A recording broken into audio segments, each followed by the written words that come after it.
যাদের জন্য সুদ নিলেন, যাদের জন্য কিস্তি নিলেন, যাদের জন্য মিথ্যা বললেন, যাদের জন্য কাস্টমারকে ঠকাইলেন, যাদের জন্য 2 নম্বরই রোজগার করলেন, এই নাফরমান মুসলমান, সেই সন্তান আজ আপনাকে ছেড়ে চলে গেল কেন? যে এখন দুনিয়াতেই চলে গেছে, আখেরাতে সে আপনার কি উপকার করবে? হ্যাঁ, কেমনে বোকামি করলেন? কেন বোকামি করলেন? অথচ আপনার মৃত্যুর পরেও ছেলে পেলে ঠিকই দুনিয়া চালাইতে পারত। আমনে বিল্ডিং করে না দিল, এতিম বাচ্চারও বিল্ডিং হয়।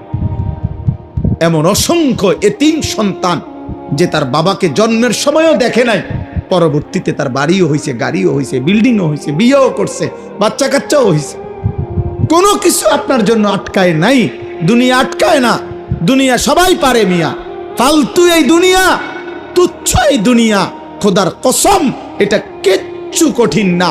একটা পিঁপড়া পর্যন্ত তার দুনিয়া চালাইতে পারে, একটা কুত্তা তার দুনিয়া চালাইতে পারে, একটা শূকর তার দুনিয়া চালায় নিতে পারে। আপনার ছেলে পারবে না কেন? কেন পারবে না বেটা? আমি থাকতে জি ফুতেরে যদি গদ দুয়ার জমি জমা লাইন করে না দিতারি, আমার মরের পরে তারা কি করব? তারা চিরা খাইব আমনের মরার পরে। আমনে থাকতে শুধু ভাত খাইছে, আমনে মরলে আর আমনের সংসারে কেউ ভাত রাইতো না।